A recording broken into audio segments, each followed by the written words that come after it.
Raha ivavaka isika rehetra ry havana, faly misaotra anao zahay ry Andriamanitra rainay io no natratraranay indray ty isataona ny toblebe farimenay ity, ahafahanay mandre ny fampianarana maro fampiorenanay amin'ny finoana amin'ny alalan'i Jesosy Kristy Tomponay.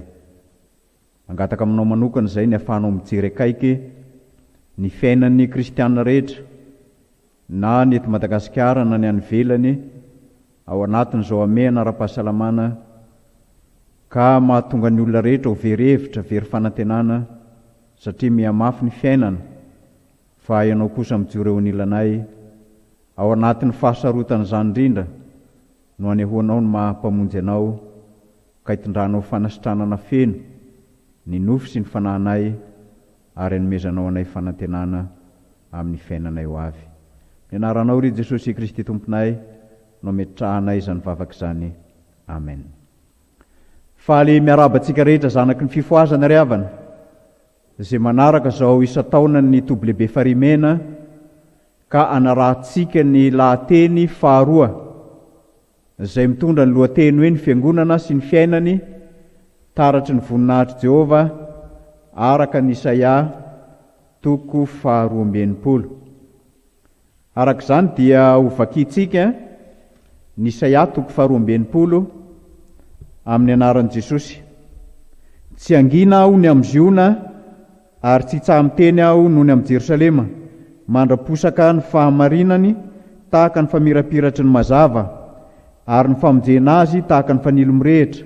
Ny firenena hita ny fahamarinanao, ary ny mpanjaka rehetra hita ny voninahitra ao.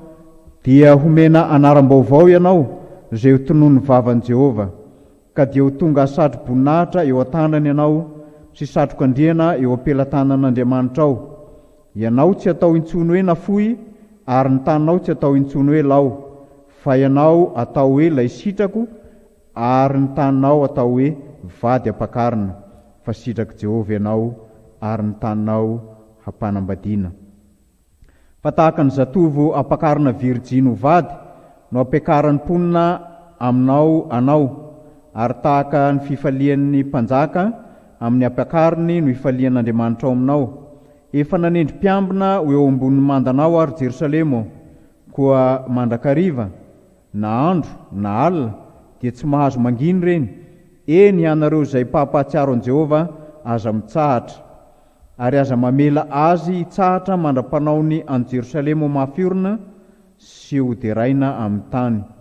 Jehova efa neniana tamin'ny tanany ankavanana dia tamin'ny sandriny mahery hoe tsy omeko ho an'ny fahavalonao intsony ny varinao, ary ny hafa firenena tsy hisotro ny ranom-bolobokao izay efa nisasaranao, fa izay nijinja azy no hinana azy ka hideran'i Jehova, ary izay nioty azy no hisotro azy amin'ny kianjako masina. Amboary ny lalana alehan'ny olona, asan-drato ho avy ny lalambe, esory ny vato eny aminy, manangana faneva ho tazan'ny firenena. Indro Jehova efa nanambara hatramin'ny faran'izao tontolo izao, nanao hoe lazao miziona zanaka vavy, indro avy ny famonjena anao, indro ny valim-pitia hatolony anao, hatolony dia ao aminy, ary ny valinasa omeny dia eo anoloany. Ary ireny ho tononina hoe firenena masina dia olona navotan'i Jehova, fa ianao dia atao hoe ilay no tadiavina tanàna tsy afoy. Amen. Na dia nametraka tantara ratsy teo amin'ny tantaran'izao tontolo izao sy eto Madagasikara aza ry havana, ny fihanaky ny Covid-19 dia misaotra an'Andriamanitra lehibe isika, fa mbola afaka manaraka ny isa-taona fa 470 ny toby lehibe farimena amin'ny alalan'ny fanaovana toriteny, fampianarana, lahateny, ary ahafahantsika rehetra mampiasa ny teknôlôjia vaovao ampitain-davitra ka narahantsika ny teny fanevana izao isa-taona ny toby lehibe farimena izao, nalaina amin'ny Isaia 40 ny 1:1 manao hoe mitsangana miazava fa tonga ny fahazavanao ary ny voninahitry Jehova efa miposaka aminao. Saorana ihany koa ny Brafoibe ny toby lehibe farimena izay manome anay anjara lahateny dia lahateny faharoa izay mitondra ny lohateny hoe ny fiangonana sy ny fiainany taratry ny voninahitry Jehova araka ny Isaia 2:20. Tamin'ny andron'ny Isaia ihany, tsy tamin'ny andron'ny Isaia ihany fa efa hatramin'ny taloha no nanambarany tenin'Andriamanitra fa tsy nijoro tamin'ny toky izay nomen'Andriamanitra azy teo amin'ny fanaovam-panekena Israely, fa nanompo Andriamanikafa ka nampirehitra ny fahatezeran'Andriamanitra. Nambaran'Andriamanitra tamin'ny mpaminany Isaia fa ho avy ny fitsarana izay manondro ny fahampiten'ny Israely ho amin'ny fandringanana ka ho baby ny olom-bofidy, ary fijaliana sy fangirifiriana mafy sy famoizam-po no hiatra amin'ny Israely. Ka hoy Isaia amin'ny Isaia 7:20 ny 1:10, fa hofoana ny tanàna manda ka dia ho fonenana fohy sy laozana tahaka ny efitra, ao ny hinanany zanak'omby ary ao ny handriany sy andaniany ny ratsakazo. Na dia eo aza ny famaizana izay nataon'Andriamanitra ny Israely ry havana, dia hita tamin'ny tantaran'izy ireo koa fa tsy nanadin'ny olom-bofidiny Andriamanitra ka nanao asa-pamonjena ho an'i Israely. Amin'izany dia ho avaozina ziona, izany hoe ny asa famonjenan'i Israely dia mifatoka tanteraka amin'ny asa vaovao izay ataon'Andriamanitra eo amin'ny tantarany. Manamafy izany ny fanomezana anarana ny mpaminany malaza tamin'ny taonjato 19 talohan'i Jesosy Kristy teo amin'ny Israely izay zanaky Amoza, natao hoe Isaia, avy amin'ny teny Hebreo hoe Iasayahu, izay adika hoe Andriamanitra ny famonjena na Andriamanitra mamonjy. Fiovana lehibe eo amin'ny tantaran'ny zanak'Israely mantsy ry havana, ny ambaran'ny Isaia 1:20 sy ny Isaia 2:20, satria nentina ho babo tany Babilona nandritra ny 70 taona ny zanak'Israely mba hianarany sy hahaizany ary hakany lesona fa rehefa manalavitra an'Andriamanitra ny olom-bofidy dia miasarotra miamaizina kokoa ny fiainany. Fa rehefa miverina amin'Andriamanitra ka miankina aminy ny olombofidiny, dia manova lampitatanana vaovao indray amin'ny fiainan'ny olony Andriamanitra, ary mamoaka ny zavatsoa rehetra ho laharam-pitahiana, mitondra ny fotoana vaovao ho an'ny olony Andriamanitra, na dia ao anatin'ny famoizam-polalina na dia ao anatin'ny fahasarotana aza ny olombofidiny. Amin'izao isa-taonany toby-lehibe farimena izao ry havana, dia ampifandraisy ny faneva ny Isaia 100 ny lahateny 2 ao amin'ny Isaia 2:20. Amin'izany ny fifandraisana sy ny fifamantorana izay hitantsika amin'ny tantaran'ny zanak'Israely. Mifamatotra ny faminaniana ao amin'ny Isaia 1:20 sy ny Isaia 2:20, izay ampiasan'ny mpaminany fiteny anohatra, tononkalo, mba hanehoany ny hoavin'ny ziona, ka mifandraika amin'ny tantaran'ny zanak'Israely amin'ny maha-firenena voafidy azy, mba hanomboan'izy ireo fiainam-baovao aorian'ny fahababoana, ka hanarenana sy hamerenana milao indray ny fiainan'izy ireo. Asongadiny Isaia amin'izany ry havana, ny maha-firenena teokratikan'Israely, ny toeran'ny voninahitr'Andriamanitra, ary hitantaratra amin'ny fiainan'ny olona koa zany, dia ny fahamarinana, ny fanambinana, ny fiadanana, ny fifaliana tsy mitsahatra, ka mahatonga ny fidiran'ireo firenen-kafa mba hanompo any ziona. Ny teolojia izay ambaran'ny Isaia 1:20 sy ny Isaia 2:20 dia hazavaina amin'ny alalan'ny fahitan'ny testamenta vaovao izay iainantsika ankehitriny ny ambara mahakasika an'izany. Ambaro amin'ny Isaia 1:20 sy ny 1:7 mantsy, ny famira-piratan'ny fahazavana avy amin'Andriamanitra, izany hoe anehoana ny momba ny mazava ho voninahitra. Amin'izao lahateny izao ary, dia ho valitsika voalohany aloha ny fanontaniana manao hoe inona ny atao hoe fiangonana araka ny testamenta taloha, ka hifandraisany amin'ny Isaia 2:20. Ho valitsika faharoa indray ny fanontaniana manao hoe inona ny afatry ny bokin'ny Isaia 2:20 ho an'ny zanaky ny fifoazana manerana n'izao tontolo izao. Ary ho valitsika fahatelo farany ry havana, dia ny fanontaniana hoe ny fiangonana manao ahoana kosa ny taratry ny voninahitry Jehova araka izay iainantsika azy ankehitriny. Inona ny atao hoe fiangonana araka ny testamenta taloha, ka ifandraisany amin'ny Isaia 2:20. Ny fiangonana ry havana dia avy amin'ny teny hebreo hoe kahala, izay midika hoe mamory, ka entin'ny jiosy ilazana ireo olombofidin'Andriamanitra, ny vahoaka an'Andriamanitra, ny zanak'Israely, izay firenena nofidin'Andriamanitra ka natsoiny nataon'Andriamanitra amin'ny alalan'ny fiantsoana any Abrahama araka ny fanekena natao taminy, izany rehetra izany araka ny Genesis 7:10. Israely dia nataon'Andriamanitra ho rakitra soa sy fanjakam-pisoronan ary firenena masina ho an'Andriamanitra. Vahoaka ny fanekena sy olombofidin'Andriamanitra izy. Mpaminany maro no nampirisika azy ireo mba hanoa sy hifikitra amin'ny lalàna sy ny fanekena izay nataon'Andriamanitra, ka ahatsiaro mandrakariva ny asa mahagaga rehetra izay nataon'Andriamanitra tamin'ny razany, ary mbola tohizan'Andriamanitra amin'ny zanany mandimby azy koa zany amin'izao teksta tanjarantsika izao.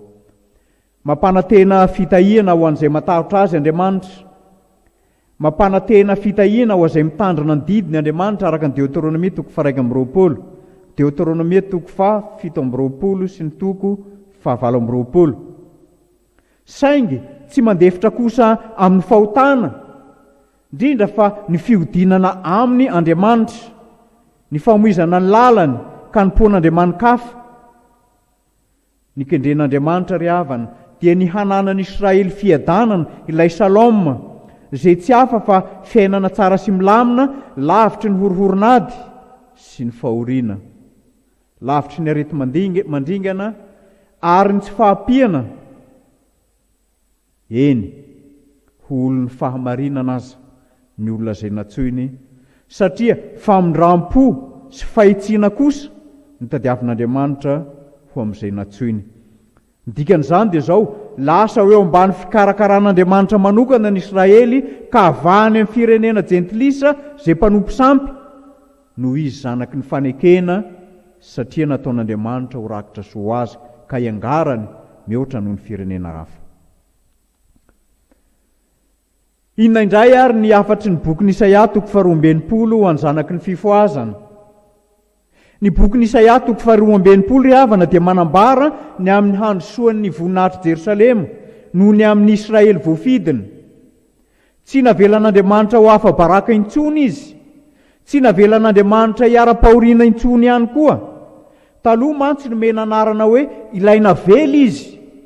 Ny sary ao ambadika izany dia manondro ny sary ny vehivavy momba iray izay hitambesara ny enatra, araka ny Jeremia 4:15-1. Fa soloan'Andriamanitra anaram-baovao kosa zany eto amin'ity Isaia 12 ity, satria ny fanovana anarana mantsy dia manambara ny toetra vaovao sy ny fiainam-baovao ananan'ny olona. Amin'ny anaram-baovao izany no anehoan'Andriamanitra ny fitiavany ka hoy izy, ka dia ho tonga satroboninahitra eo an-tanany ianao sy satrok'andriana eo ampelantanan'Andriamanitra ao. Ianao dia tsy atao intsony hoe nafoy, ary ny tananao tsy atao intsony hoe lao, fa ianao atao hoe ilay sitrako, ary ny tananao atao hoe vady ampakarina, fa sitraky Jehova ianao, ary ny tananao hampanambadiana. Ary ireny ho tononona hoe firenena masina dia olona navotan'i Jehova, ary ianao dia atao hoe ilay notadiavina tanàna tsy afoy. Anarana vaovao, toetra vaovao, fiainana vaovao, zany ry havana no takian'Andriamanitra arak'izao tenin'Andriamanitra anjarantsika izao. Indraindray ny fanomezana anarana eo amin'ny fomba fiainantsika andavanandro dia misy heviny tokoa.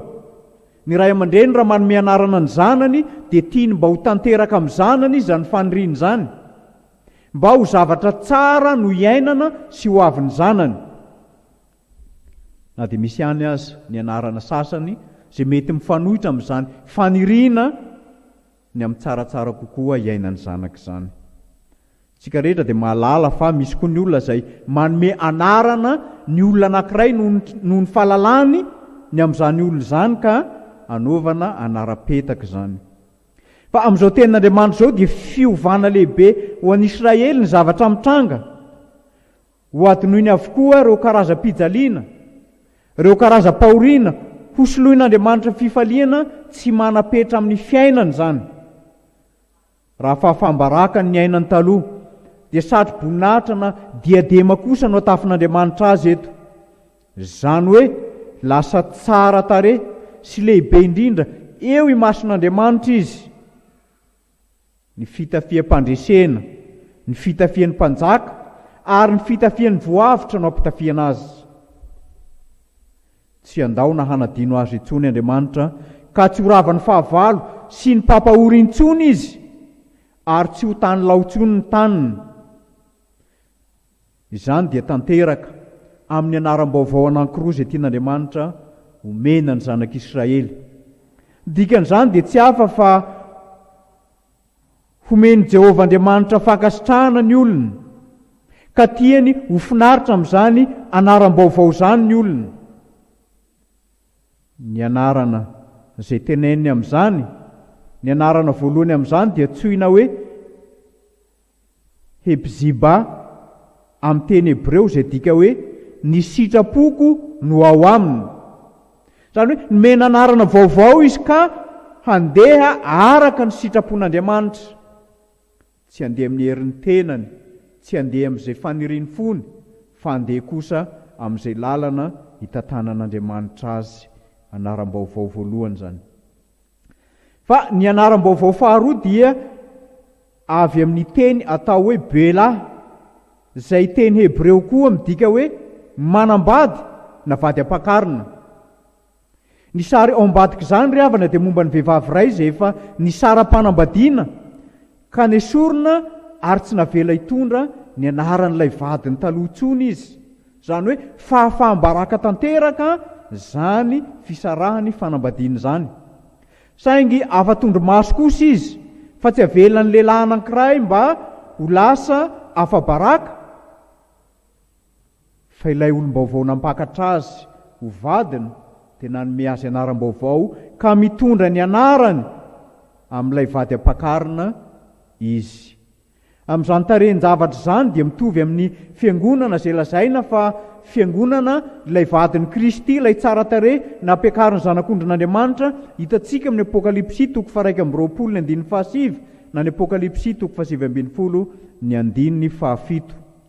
Vady ampakarina anehoana fa afa-tondro maso izy, afa-kenatra izy, afaka niesoeso fa indro ilay mpampakatra azy manome voninahitra azy ka lasa omem-boninahitra eo amin'ny tany sy ny fiarahamonina izy.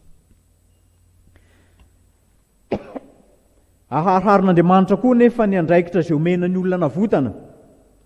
Efa nanendry mpiambina eo ambony mandanao ary Jerosalema, koa mandrakariva na andro na alina dia tsy mahazo manginy reny. Eny, ianareo izay mpampahatsiaro an'i Jehova aza mitsahatra, zany hoe ireo izay voatendry ho minisitry ny lanitra, ireo izay olom-boafidin'Andriamanitra ao amin'ny fiangonana dia tokony ho mailo hatrany ka tsy hitsahatra amin'ny fanatanterahana ny adidy, indrindra fa tapa-kevitra hanao ny andraikiny araka n'izay antsoin'Andriamanitra azy.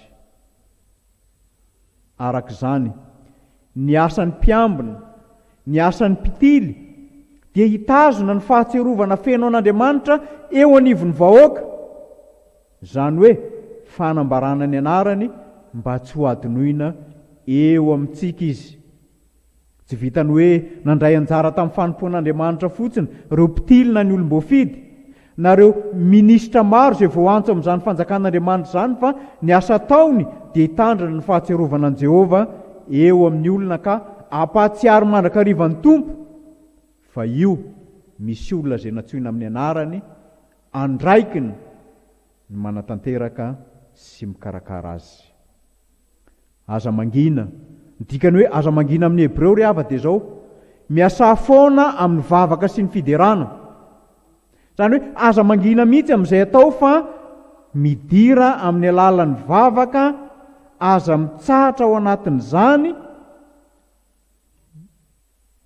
mandehana lavidavitra kokoa amin'ny alalan'izany vavaka izany. Arak'izany indrindra no hitenenana ny amin'ny mpiambina na ny mpitily izay tazona ny fahatserovana an'Andriamanitra araka ny voalazantsika teo, ka ambaran'i Isaia ny isian'ny fandriam-pahalemana ary samy ahazo sitraka avy amin'Andriamanitra ny olona tsirairay, ka hisitraka ny vokatra sy ny asan'ny tanany avy. Ny olona rehetra dia samy mahazo ampatokisana ny vokatry ny asany, ny fisasarany, ary arak'izany dia ho foana ny ady, ary ny vokatry ny fivavahana marina dia mokatra fiarovana sy fahafahana, ka tonga ny olona atsapa fa ny fitahiana izay azon'izy ireo avy amin'Andriamanitra dia tonga azy hanana fotoana hidera sy hankasitraka an'Andriamanitra amin'izay ataon'Andriamanitra amin'ny fiainany. Toy ny vady ho saro-piaro Andriamanitra ry havana, ka mametraka mpiambina manodidina ny tanàna araka ny 9 sy ny 7. Efa nanendry mpiambina eo ambony mandanao ary Jerosalema, koa mandrakariva na andro na alina dia tsy mahazo manginy reny. Eny, ianareo izay mampatsiaro an' Jehova aza mitsahatra ary aza mamela azy hitsahatra mandra-panaony an' Jerosalema mafy orina sy ho deraina amin'ny tany. Zany hoe tokony vavaka mandrakariva amin'Andriamanitra ny mpiambina mba hanarenany tanàna, mba hiarovan'Andriamanitra azy amin'ny herin'ny fahavalo, ka tsy ho tafiditra amin'izany tanàna izany ny fampahoriana. Toy izany koa ny tokony hiaretan'ny zanaky ny fifoazana, ny fivavahana araka ny Tesaloniana 5:7 sy ny Efesiana 4:9-12. Tahaka ny vady saro-piaro koa Andriamanitra ry havana, ka manambara fa tsy avelany ho baboina intsony ny tanàna. Jehova efa nianiana tamin'ny tanany ankavanana dia amin'ny sandriny mahery hoe tsy homeko ho an'ny fahavalo intsony varinao, ary ny hafa firenena hisotro ny ranom-boalobokao izay efa nisasaranao amin'ny 15 sy ny 15. Ny tananankavanana, ny hoe tananankavanan'Andriamanitra mantsy ry havana, izay atao amin'ny teny latina hoe dextera domini, dia tsy hafa fa tanan'Andriamanitra ao amin'ny Baiboly izay androana fanoharana ny maha-Andriamanitra n'Andriamanitra. Ary eo amin'ny Baiboly zany dia tsy hafa fa ny tananankavanana dia toeran'ny voninahitra manokana, toerana natokana ho an'izay omem-boninahitra manokana. Ka amin'izany no hoe tananankavanan'Andriamanitra dia tsy hafa fa toerana natokan'Andriamanitra ho an'ny zanaky ny fifoazana rehetra, toerana natokan'Andriamanitra ho an'ny zanany rehetra. Ka amin'izany raha tonga ny zanak'olona mivoninahiny hozy ny tompo arahany anjely rehetra dia hipetraka eo ambony seza fiandrianany voninahiny izy, ary ny firenena rehetra angonina eo anatrehany dia hanavaka azy izy tahaka ny mpiandry ondry manavaka ny ondry amin'ny osy. Ametraka ny ondry amin'ny ankavanany izy, fa ny osy kosa eo amin'ny ankaviany. Ary izany ny mpanjaka dia laza eo amin'ny ankavanany hoe avy ianareo izay nitahin-draiko mandova izay voavoatra ho anareo hatr'izay nanorenana izao tontolo izao. Tananankavanan'Andriamanitra, toerany voninahitra manokana, toerana nomena ho an'ny olona izay natokana ho membom-boninahitra. Izany no toerana omanin'Andriamanitra ho anao koa. Amin'ny andro farany, na amin'ny fitsarana farany ry havana, dia omeny Jesosy voninahitra ny azy ka apetrany eo an-tananankavanana izay toeram-boninahitra, izay tsy azo kosa araka ny voalazan'ny tenin'Andriamanitra teo izay amin'ny ankavia. Dia ho tenain'ny Tompo hoe miala amiko ianareo izay voaozona ho any amin'ny afo maharitra mandrakizay, izay voavoatra ho an'ny devoly sy ny anjeliny. Ny teny hoe ankavanan'ny Tompo koa dia toerana iray eo anilan'Andriamanitra any an-danitra zany. Voalaza amin'ny testamenta vaovao toeran'ny Kristy, ary zany toeran'ny Kristy zany no tiany Tompo handehanany mino sy ny zanaky ny fifoazana ihany koa. Araka ny voalazan'ny Salamo 17:15, mifikitra aminao ny fanahako, manoha anay ny tanako ankavanana. Salamo 112:1. Salamo nataon'i Davida. Zao no lazain'i Jehovah amin'ny Tompo, mipetraha eo an-tananao ankavanako, ambara-panaoko ny fahavalonao ho fitoeran-tongotra. Ny tanana havanana napetraka amin'ny olona iray, indrindra eo amin'ny fanaovana ordinasiona na eo amin'ny fametrahan-tanana ry havana, dia tsy hafa fa fanomezana fahefana, fitahiana, hery, fiarovana, tsodrano ary famondrampo izay omen'Andriamanitra ny mino azy zany. Zany hoe rehefa misy ny ordinasiona izay atao, zany tanana ankavanana zany no manondro reo fitahiana rehetra omen'Andriamanitra ny olony ka ho fiarovana azy, nefa koa ho fitahiana sy hery asa amin'ny fiainana. Ny tanana ankavanana koa dia manondro ny fahalalan-tanana, ny fandraisana ny olona, indrindra fa ny fahamarinany toerana. Any hoe rehefa mametra tanany ianao dia mandray an'ilay olona manana fahamarinany toerana tanteraka eo amin'izay andraikitra omena azy izy. Ny sandry mahery, zany hoe ny sandry mahery ny Jehovah indray no amonjenanao, dia tsy hafa fa sandry mahery izay midika ho fiarovana ny Israely. Amin'ny Isaia 1:15-7 hatramin'ny 1:10. Amin'ny 1:15 eto sy ny 1:7, ny aniana ny Tompo ny faran'ny fanjakan'ny firenenan'i Jerosalema dia toy ny fianianana nataon'Andriamanitra.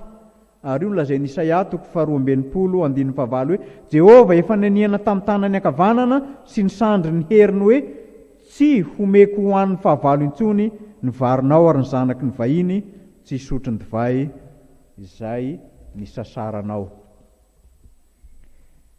Andriamanitra hamerina ny Jiosy any Jerosalema ry havana no ambaran'ny tenin'Andriamanitra eto. Nampanantenaina ny Abrahama zany fandovana ny teny nampanantenana ny taranany zany. Inona ilay nampanantenana ataon'Andriamanitra ho azy?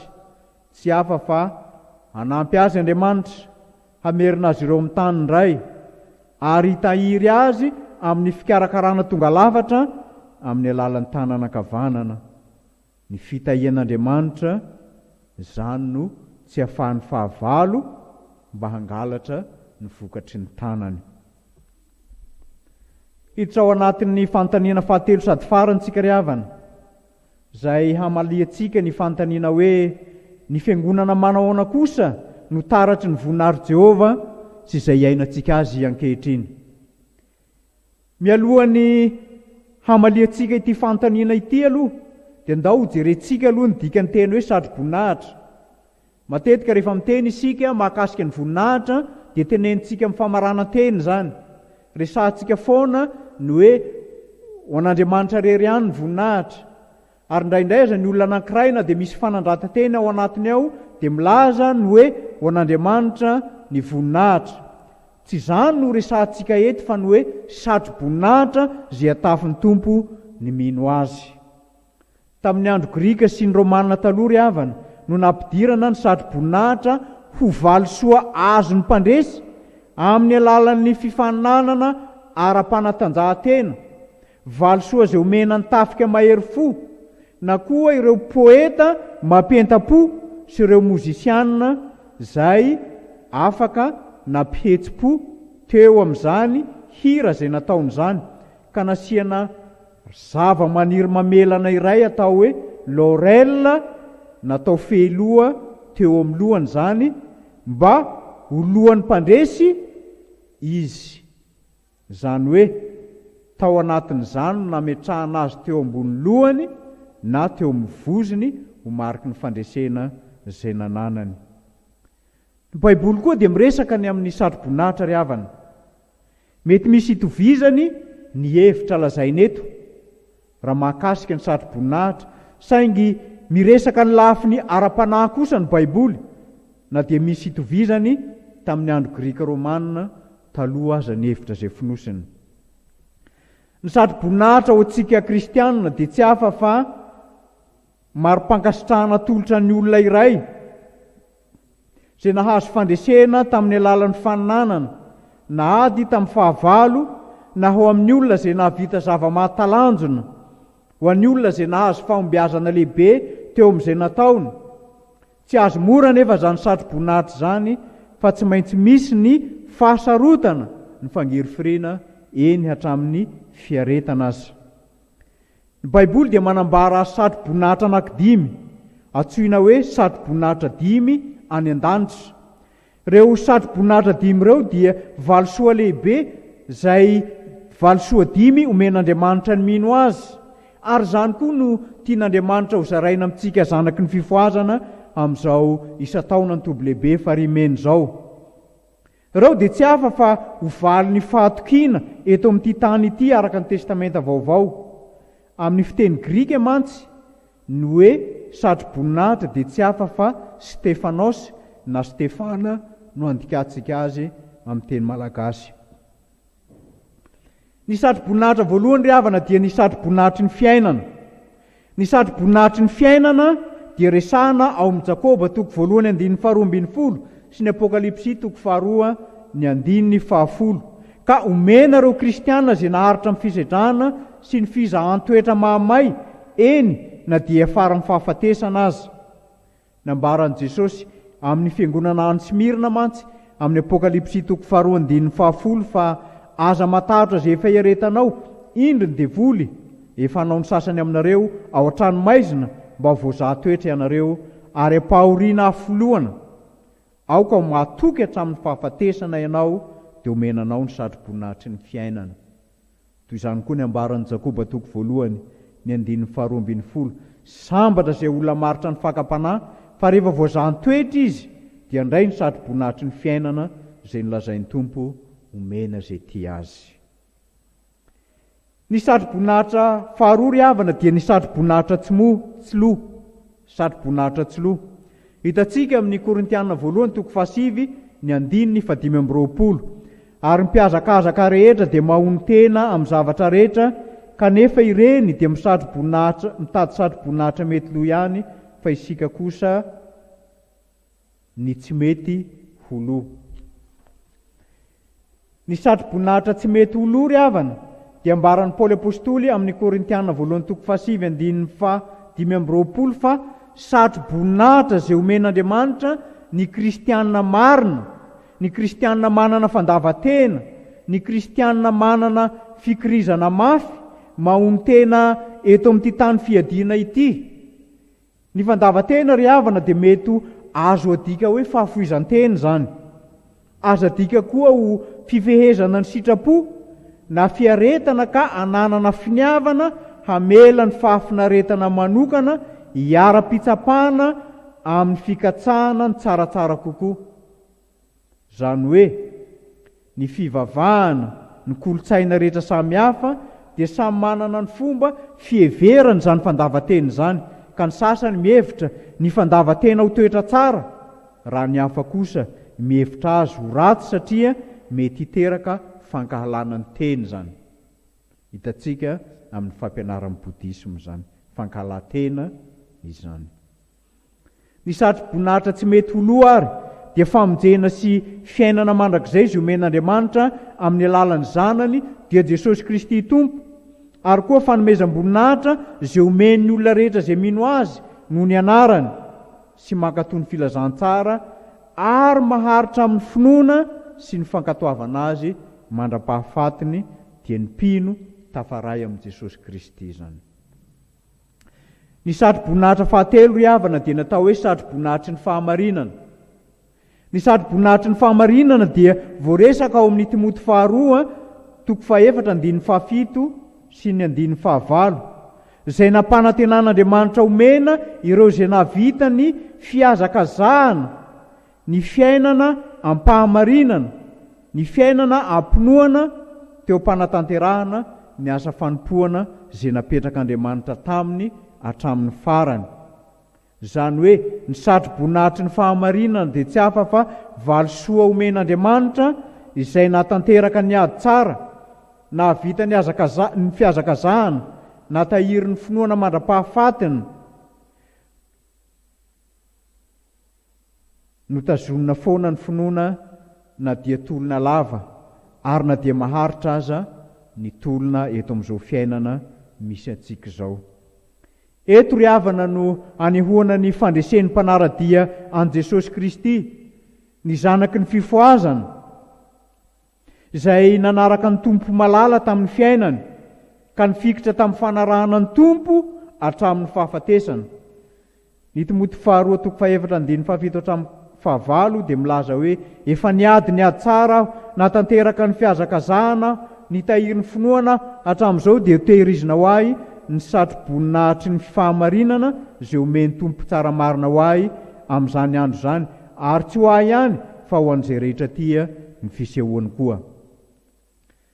Ny satro-boninahitra fahaefatra izay zarain'ny tompo ho an'ny mino azy ry havana dia ny satro-boninahitra tsy mety simba. Ny satro-boninahitra tsy mety simba dia resahana amin'ny Petera 1:4, Petera 1:5-5, ka ampanantenan'Andriamanitra omena ny mpitondra fivavahana kristianina izay mpiandry ny ondrin'Andriamanitra amin'ny fitiavana tsy misy fitiavatena, ary ohatra na modely azo alain-tahaka amin'izany fiandrasana ny ondry zany izy. Io no ataontsika hoe mpitarika rôle modèle, mpanompo tsy tratry ny fitiavam-boninahitra, tsy tratry ny firerehana mba amin'ny fahefana, tsy mpanjakazaka amin'ny anjara fanompoana, ary tsy refesy mandidy eo amin'ny toeram-panompoana. Arak'izany ny apôstôly Petera ao amin'ny Petera 1:5 dia milaza, ary efa misehno lohan'ny mpiandry dia azo ny satro-boninahitra tsy mety lo ianareo. Zany satro-boninahitra zany koa no tian'Andriamanitra omenantsika amin'ny alalan'izao isan-taona hatrehintsika izao. Ny satro-boninahitra fahadimy farany ry havana dia ny satro-boninahitry ny fifaliana na satro-boninahitry ny fisandratana. Ny satro-boninahitry ny fifaliana na ny satro-boninahitry ny fisandratana dia omen'Andriamanitra ny olona izay mandeha amin'ny torin'ny filazantsara ny Jesosy Kristy ivelany rindrinefitry ny fiangonana. Ny testamenta vaovao dia mampianatra fa ny mpino mahatoky dia hazo satro-boninahitra rehefa tonga indray Jesosy Kristy. Ny kristianina maneho finoana velona, ny manana fanantenana, ny manana fitiavana, reo nolazain'Andriamanitra fa omena zany satroboninahitry ny fisandratana na satroboninahitry ny fifaliana zany.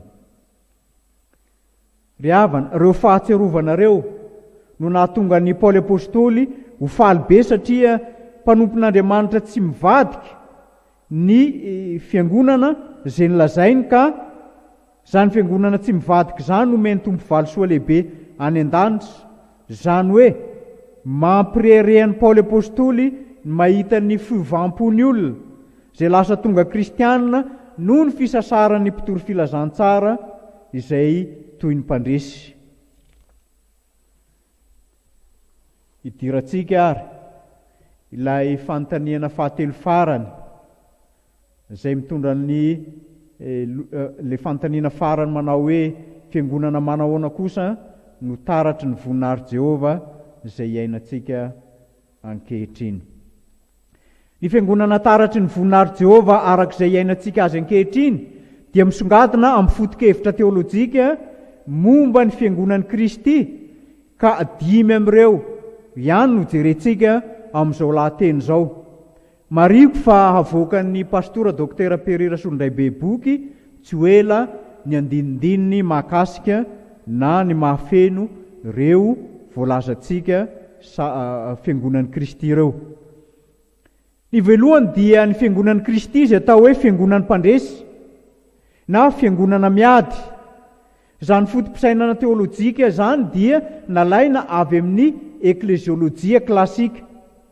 Amin'ny ekleziolojia klasika mantsy ry havana, ny sian'ny fiangonana eto amin'izao tontolo izao dia manohy ny ady nataon'i Kristy amin'ny ady amin'ny fanjakany maizina, ka ny misionan'Andriamanitra dia jerena amin'izany ady zany, ka ny mino dia natsoina ho miaramila araka ny hira fa 576 zay manao hoe ny hiady no ilana ny mino, ary Jesosy dia tsoina hoe kapiteny mpiady na mpitaritafika mahay.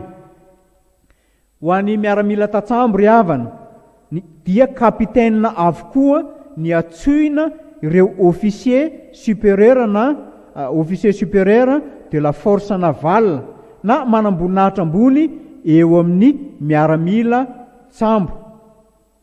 Anisan'izany ny atao hoe capitaine de corvette na commandant ny atsotsika azy, ny capitaine de frégate na ny lieutenant colonel, ny capitaine de vaisseau na ny colonel plein. Ary tsy misy officier généraux tamin'ny andron'i Jesosy. Noho izany no antony tsy mahatonga atsika ilaza an Jesosy ho generaly mpitaritafika mahay, satria tamin'ny andro taloha ny kapitaine no grady ambony indrindra zay nomena ho toeran'ny mpitaritafika ambony, ary Jesosy manana an'izany toeran'ny mpitaritafika ambony zany satria efa niady sy nandresy ny fahavalo hatramin'ny fahafatesana ka nandresy an'izany izy. Ao anatin'izany fiangonana mandresy zany ry havana no ilazana ny fiangonan'ny Kristy any an-danitra zay misy ireo mino zay nahavita ny ady teto an-tany. Marina fa ao amin'ny fanjakana mandrakizay zany ka tsy faritana amin'ny teny hoe ankehitriny na ny mandrakizay, ahitana ny mino sy ny zanaky ny fifoazana ao amin'izany fiangonana mandresy zany. Ao anatin'izany ihany koa ny hoe fiangonana miady. Ny fiangonana miady dia ny fiangonan'i Kristy eto an-tany zay mbola miady amin'ny fanjakany maizina amin'ny endrika sy ny fomba rehetra. Zany ady zany ny manamarika indrindra ny fiangonana izay lalakevitra ady amin'ny ratsy. Zany no idirana amin'ny resaka momba amin'ny fiadiana maro samihafa izay ampianarin'Andriamanitra ny mino, ampianariny antsika fiangonana, isika zanaky ny fifoazana, dia fiadiana hoentina mifahatra zany. Araka ny Efesianina 4:1-12 hatramin'ny 7:10. Indrindra fa ny fiadiana mazava hitantsika amin'ny Romanina 7:12-12.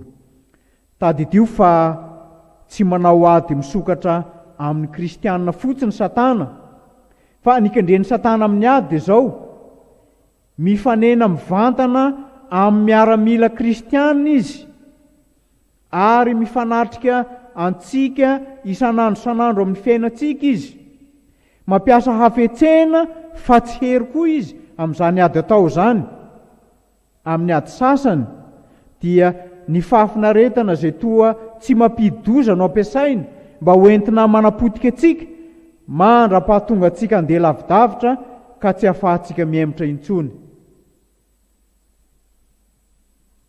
Ny faharoa ao anatin'izany fiangonan'i Kristy izany ry havana dia natao hoe fiangonana mandeha na Église en marche. Ny foto-kevitra vaovao iangany zany eklésiolojia momba ny fiangonana izany dia ny fiangonana misionaly. Izay atantsika ny misionan'Andriamanitra manontolo nataon'ny fiangonana fa tsy ady amin'ny maizina na amin'ny ratsy ihany no ataon'ny fiangonana. Fa ny fiangonana misionery, tsy fiangonana misionery no resahana amin'izany, fa izao, izany dia tsy mifidifidy ny misiona atao.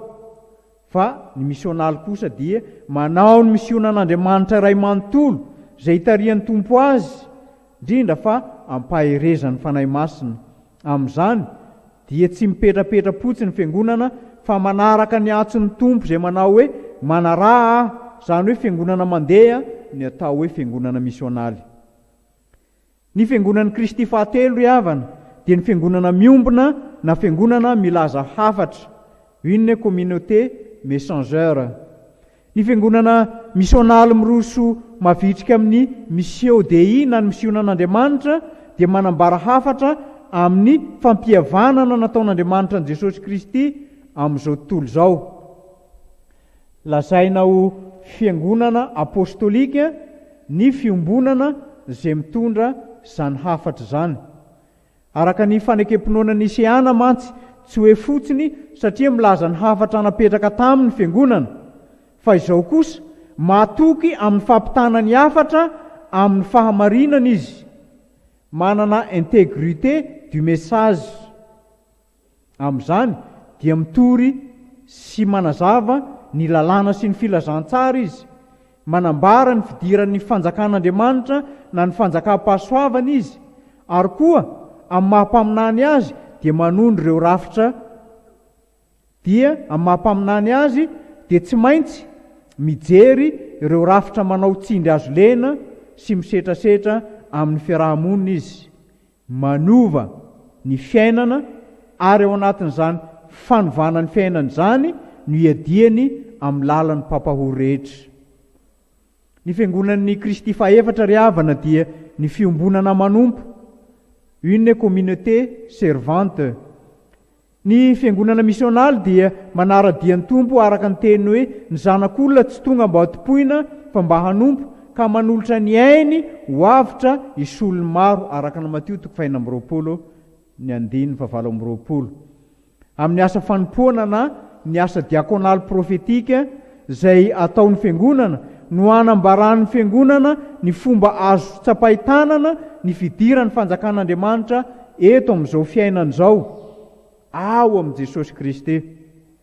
Ohatra amin'izany ny asa diakonaly izay ataontsika fiangonana, bebe koa misehatra kristianina ahitantsika ny zavatra iainantsika eto amin'ny fiarahamonina, ny sekoly, ny hôpitaly, ny fitaizana zazakam-boty, ny trano any be antitra, izay fiangonana maro nefa manatanteraka azy.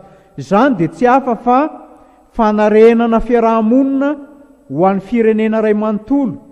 Zany ezaka ataon'ny fiangonana izany no lalana anankiray izay hidirantsika amin'ny fanasoavana ka hijoroantsika amin'ny mahaolona iray manontolo amin'ny alalan'ny fanaovana proselytisme, amin'ny alalan'ny zavatra izay omena. Ny fiangonan'i Kristy fahadimy farany ry havana dia ny fiombonana manasitrana na une communauté de guérison. Ny fiangonana manao misiona dia fiombonana manasitrana, manana toetra lehibe eo amin'ny sionan'Andriamanitra, arahan'ny fiangonana ny fanasitranana izay nataon'ny tompo. Hitantsika ny Mateo 5:2 sy ny 5:9, ny asan'ny apôstôly 4:4-5:30. Zany dia fanasitranana ny olona tsirairay sy ny fiarahamonina iray manontolo, ka ny fiangonana dia nomena fanomezam-pahasoavana hikarakara sy hanasitrana amin'ny marary. Ao ireo hôpitaly sy toeram-pitsaboana maro samihafa izay ampaherezana hidirany zanaky ny fiangonana sy ny olom-boafidy rehetra mba ampaherezany ny olona amin'ny fitiavana. Ao koa ireo toby ny tompo-pifoazana misy zay entin'Andriamanitra anasitranana ny olona amin'ny alalan'ny vavaka sy anabeazana fiarahamonina ho enti manitsy ireo areti-pifandraisana zay misy eto amin'izao tontolo izao. Feny ireo rehetra ireo ry havana no isehoniny atao hoe fiangonana taratry ny voninahitry Jehova, ka omeny tompo ireo satry-boninahitra dimy ireo ny mino azy izay voalazantsika tery aloha dia ny zanaky ny fifoazana. Isika ankehitriny ihany koa dia tsy afa-miaina, tsy afaka misaraka amin'izany satry-boninahitra omeny tompo zany, satria efa iainantsika sahady amin'ny alalan'ny fiarahantsika miara mandeha amin'i Jesosy Kristy, izany fanomezan'Andriamanitra ny satry-boninahitra ho antsika izany. Amin'izao isa-taona 470 ny tobo-lehibe farimena izao dia tian'i Jesosy ny zanaky ny fifoazana rehetra mba handeha ary ho tafian'i Jesosy ny voninany. Amen. Ivavaka tsika ry havana. Mankasitraka anao zay ry Jesosy Kristy tomponay fa tsy navelanao diso anjara amin'izany lahateny faharoa zany, ny anafianao anay amin'ny alalan'ny satry-boninahitra dimy, ahafahany mino rehetra mandray ny tombo-pity ao anatrehanao sy ny valisoa, omenao zay rehetra mino. Aza misy avelanao iray aza tsy handray zany ny satry-boninahitra zay omenao zay rehetra natanteraka ny fiazakazahany zany. Ampianaro zay mba tsy azakaza-poana, fa hitanao kosa zay miazakazaka eo alohanay, ka ny dia tongotrao no arahanay ary ny lalam-pitahianao zany indrindra no andraisanay ny fandresena zay atolotrao. Amin'ny anaranao ry Jesosy Kristy tomponay no ametrahanay izany vavaka izany. Amen.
Valy misaotra semetera maminay voninahitra anao zahay ry Andriamanitra lohan'ny fiangonana sy tompon'ny fiangonana noho ny fitantananao sy ny fivombinanao ity toby lehibe farimena ity ka nahatratra izao fa 7 taona zao.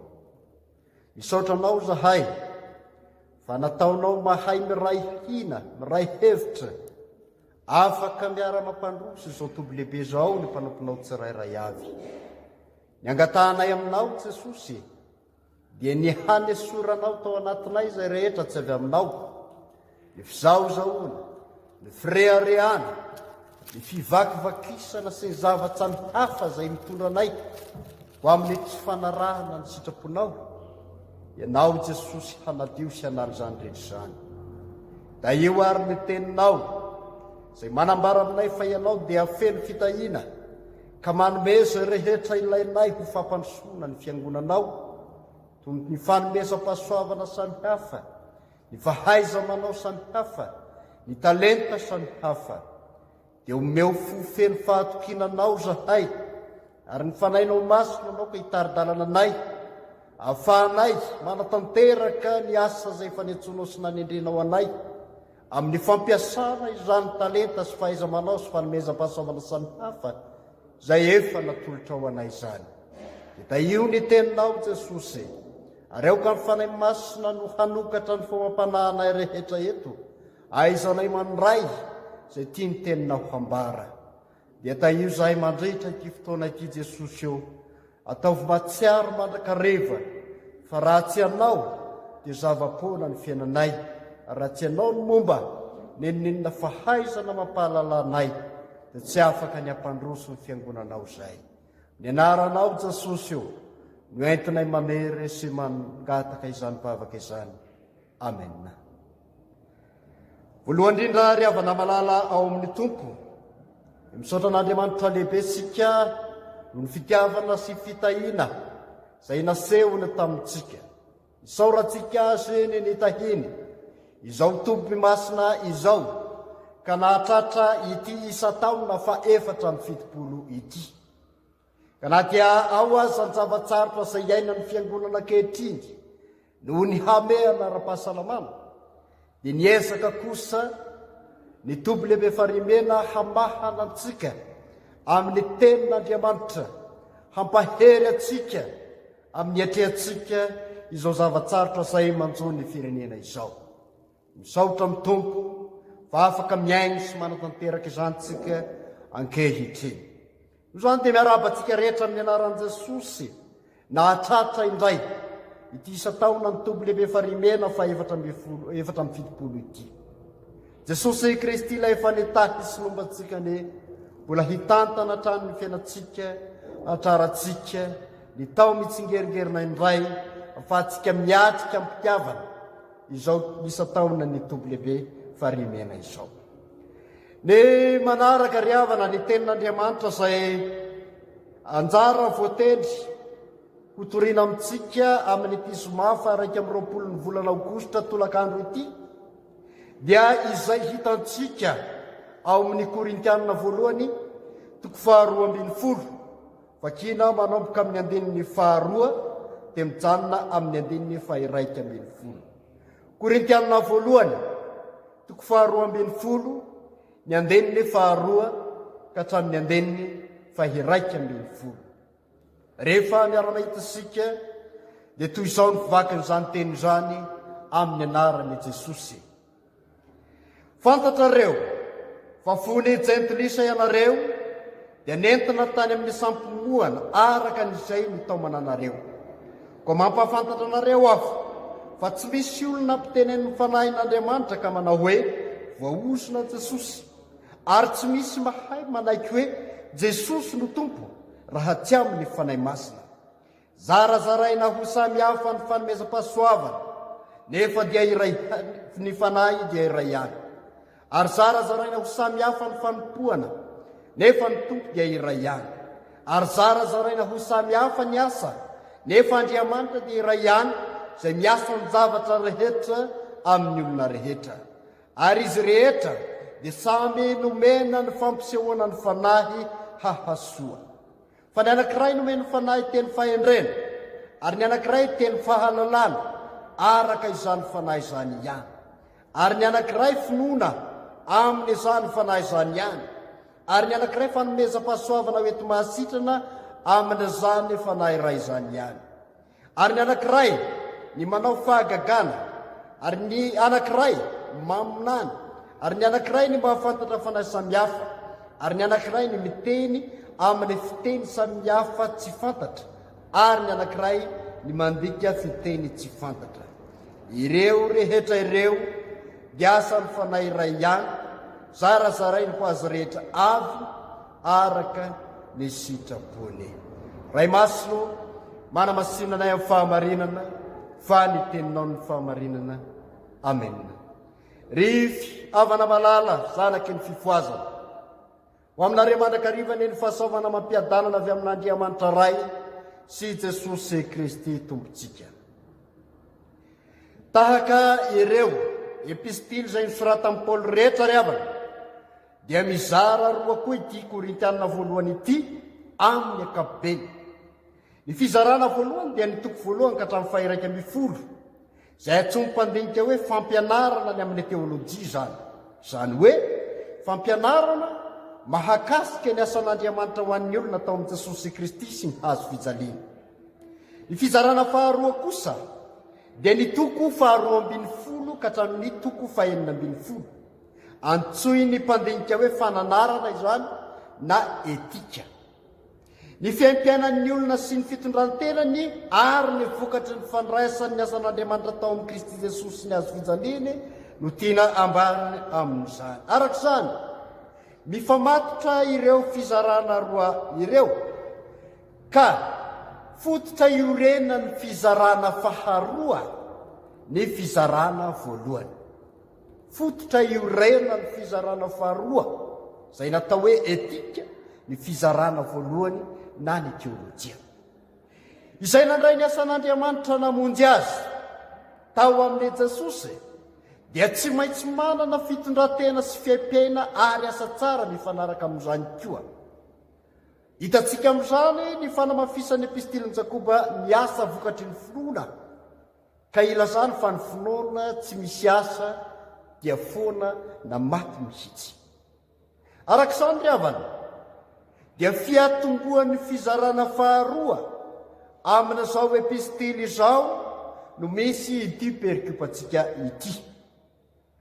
Ny fiangonana atao Korinto, raha lazaina dia fiangonana azo ny fakapanahy ny fizarazarana, ny fizahozahoana, ny fireharehana, ny fanambonian-tena ary ny fitiavam-boninahitra. Araka izay voalaza ao amin'ny toko voalohany amin'ny ity epistily ity any, ny 10 ka hatramin'ny 17. Manao hoe zaho any Paoly, zaho any Kefasy, zaho any Apolosy, zaho any Kristy sy ny sisa. Fizarazarana, fitsitokotokoana, triatra, izany no zava-nesy tao amin'ity fiangonana tao Korinto ity. Izany dia kolotsaina vokatry ny fampianarana filozofika izay nanjaka tao Korinto tamin'izany fotoan'izany, hany ka lasa fakapanahy na azo ireo mpampianatra sy mpitory-teny samihafa izay nomeny fanahy ireo fanomezam-pahasoavana samihafa tao amin'ny fiangonana. Ry havana malala, tsy nataon'Andriamanitra hizahozahoana na hanana ny sasany tombony sy voninahitra ambony noho ny hafa ny fanomezany azy ireo izany fanomezam-pahasoavana samihafa izany.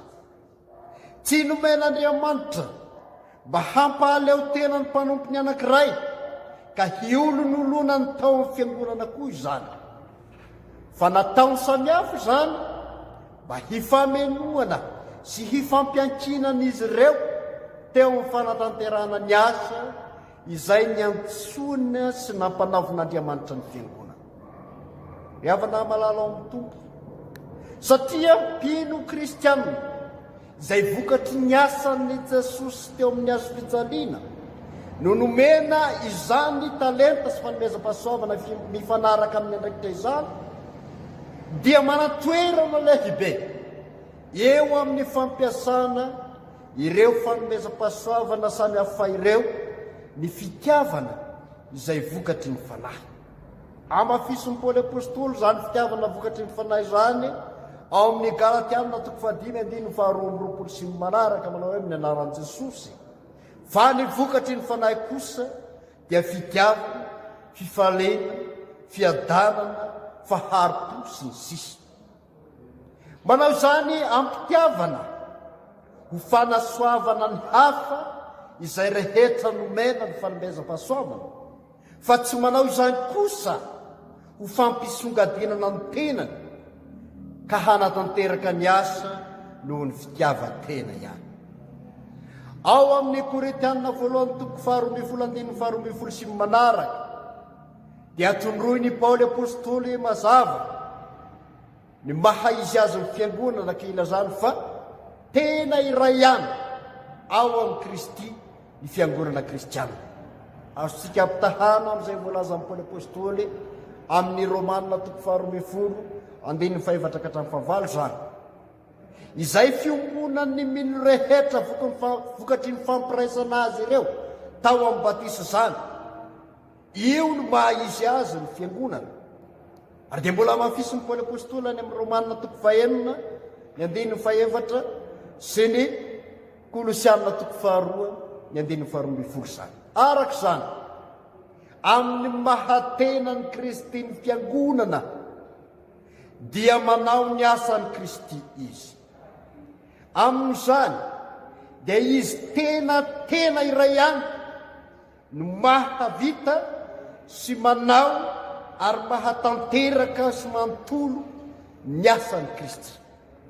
Tsy misy araka izany rantsana iray na mpanompon'Andriamanitra iray ao amin'ny fiangonana. Amin'izany tena iray izany ka sahy milaza fa mahavita samirery ny asan'ny Kristy izay tanterahana amin'ny alalan'ny fiangonana.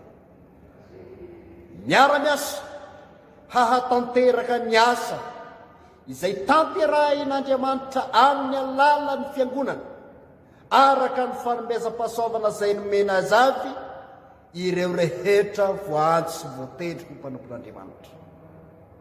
Fireharehana tafahoatra ry havana sady fakana mihitsy ny toerana sy hery ary fahefan'i Jesosy Kristy, ny fahasahina miteny sy manondro ny tena ho mahavita samirery ny asan'ny Kristy izay nampanaoviny ny fiangonana.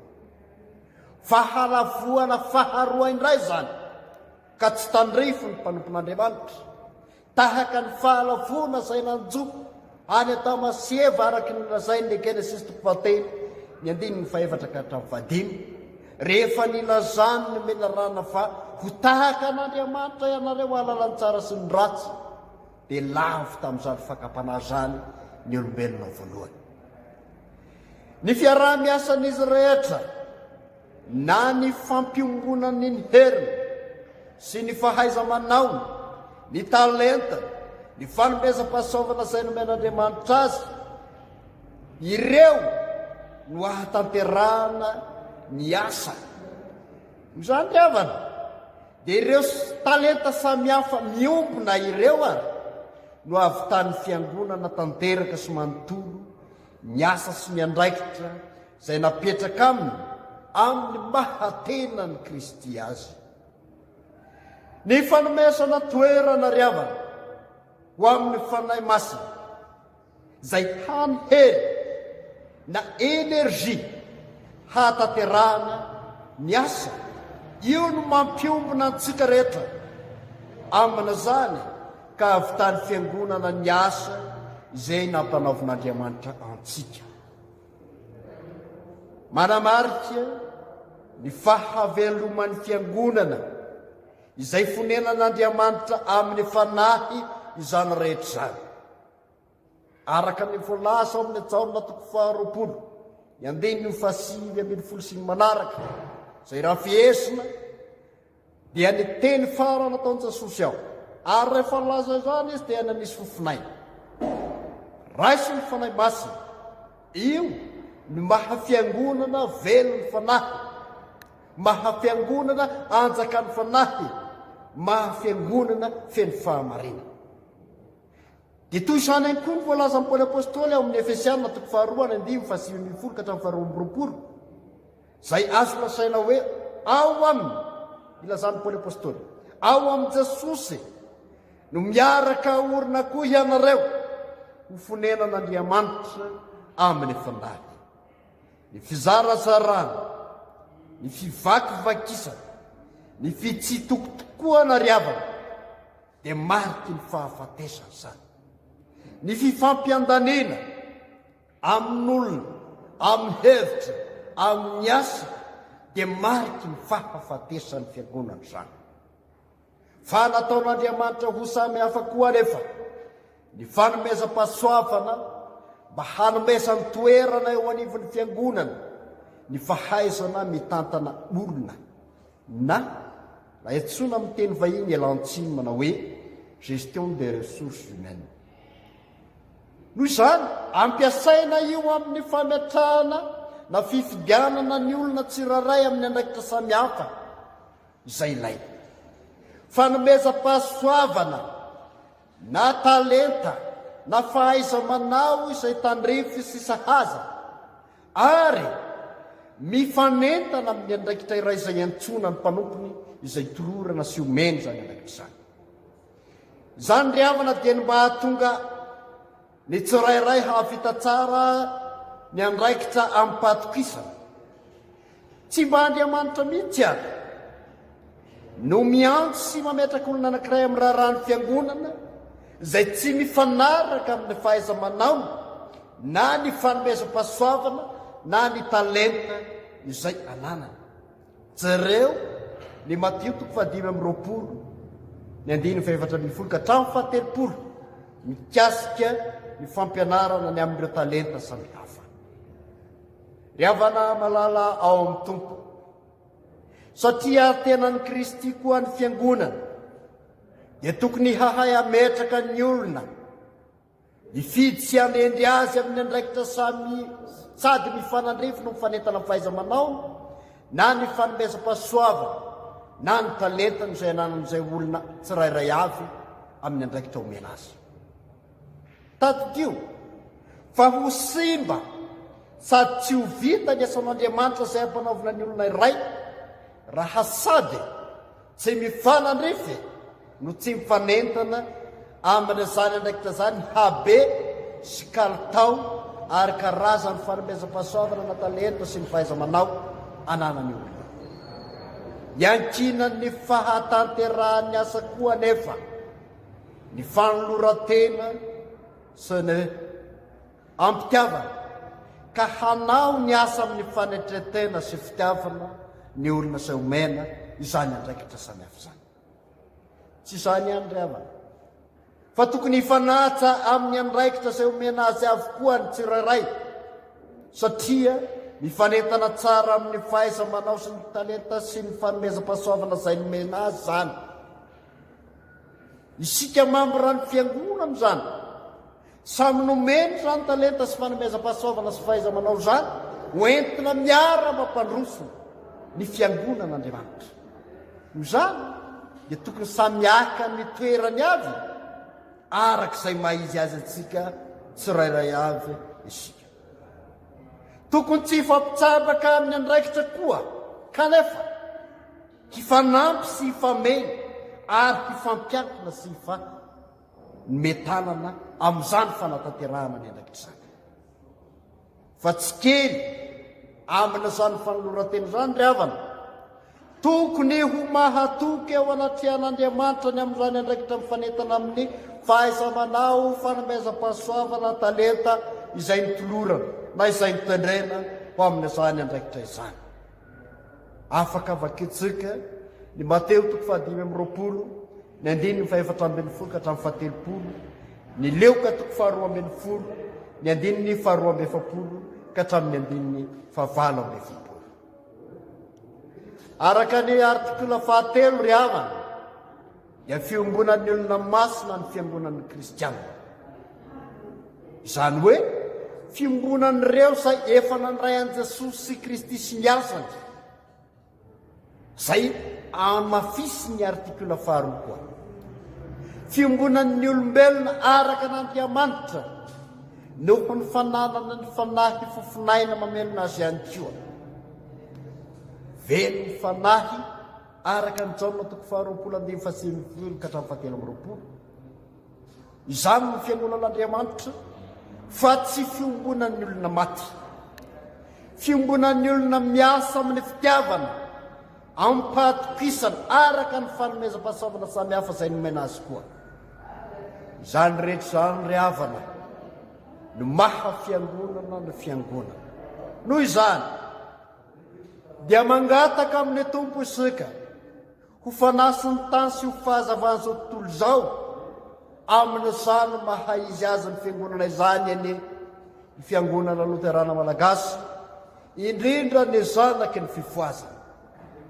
Hahajoro sy hahatanteraka ny fanevantsika amin'izao fivoriana izao manao hoe amin'ny anaran'i Jesosy mitsangana miazava fa tonga ny fahazavanao tokoa ny fiangonana Loterana Malagasy, indrindra ny zanaky ny fifoazana. Dia amin'izany dia handroso tokoa araka izay kendren'Andriamanitra azy eny ny fiangonana sy ny asan'ny fiangonana, ka hahatanteraka ny teny ao amin'ny Korintiana 1:12 manao hoe raha fatra-panery ny zava-panahy dia izay hampandroso ny fiangonana no tadiavo indrindra. Dia voninahitra ny eo an'Andriamanitra ray sy zanaka ary fanahy masina izay azy hatramin'ny taloha indrindra ka ho mandrakizay. Amen. Raiso ny fitahina ho aminareo rehetra ny fahasoavan'i Jesosy Kristy tompontsika sy ny fitiavan'Andriamanitra ray ary ny firaisana sy fiombonana amin'ny fanahy masina. Amen.